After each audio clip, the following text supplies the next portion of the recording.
Hello students, this is Jaipur academy. तो यार अपन देख लेते हैं linear equation in two variables ultimately होते क्या हैं। तो देखो, linear equation in two variables upon word by word पे एक बार चलें तो लीनियर का मतलब क्या होता है, ये अपन ने इससे पहले पॉलिनोमियल्स वाले चैप्टर में पढ़ा हुआ है कि लीनियर का मतलब क्या होता है, जहां पर पावर जो होती है वो वन होती है। इक्वेशन क्या होती है, जहां पर इक्वल टू का साइन आ जाता है। यहाँ पर अगर इक्वल टू का साइन है किसी भी इक्वेशन के अंदर, लेफ्ट साइड से जो भी सारी राइट साइड की मतलब जो भी टर्म्स हो वो आप लेफ्ट के अंदर ले और इक्वल्स टू जीरो करो। तो जहां पर भी इक्वल टू का साइन आएगा उसका मतलब क्या है, वो एक इक्वेशन है।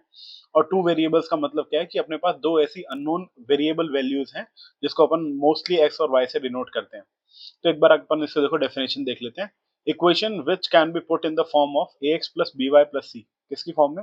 ए एक्स बी वाई सी की फॉर्म में अपन ले सकते हैं। वेयर एज ए और बी की वैल्यू देखो जीरो नहीं हो सकती। मान लो अगर मैंने मान लिया ए की वैल्यू जीरो है तो इसका मतलब क्या है, ये वाला जो पूरा टर्म है ये जीरो हो जाएगा। तो इसका मतलब क्या हो जाएगा कि ये linear equation in one variable बच गई, मतलब वेरिएबल अब सिर्फ y ही बचा।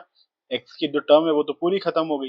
तो इसलिए a और b की वैल्यू जो है वो जीरो नहीं हो सकती। ठीक है ना, इस called linear equation in two variable, बिल्कुल। और अपन ऐसी कितनी भी इक्वेशंस के अपन एग्जांपल्स ले सकते हैं। फॉर एग्जांपल अगर अपन माने कि एक वनडे इंटरनेशनल क्रिकेट मैच है बिटवीन इंडिया और श्रीलंका, जो कि नागौर में हो रहा है।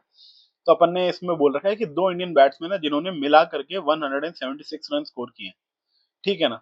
तो अगर मैंने मान लिया कि हाँ भाई ये जो दोनों बैट्समैन है, लेट से पहला बैट्समैन है विराट और दूसरा बैट्समैन है रोहित, इन दोनों ने मिलकर के 176 रन बनाए। अब ना तो मेरे को विराट के रन पता है ना मेरे को रोहित के रन पता है। तो मैं क्या मान रहा हूँ कि विराट के रन लेट से मैंने मान लिया एक्स, रोहित के रन मैंने मान लिए लेट से वाई। तो अब इक्वेशन क्या बनी? किसने क्या बोला, विराट और रोहित के जो रन है ये मिलाकर, मतलब रोहित प्लस विराट के रन मिलाकर के कितने हो गए, 176 रन। दो वेरिएबल्स आ गए। तो अगर मैं इसको स्टैंडर्ड फॉर्म में लिखूं तो क्या आएगा, x plus y minus 176 equals to zero. तो देखो ये कहीं ना कहीं पर यही वाली इक्वेशन नहीं आ गई। तो बस ऐसे अपन कितने भी एग्जांपल्स ले सकते हैं। तो this this type of equation is called linear equation in two variable.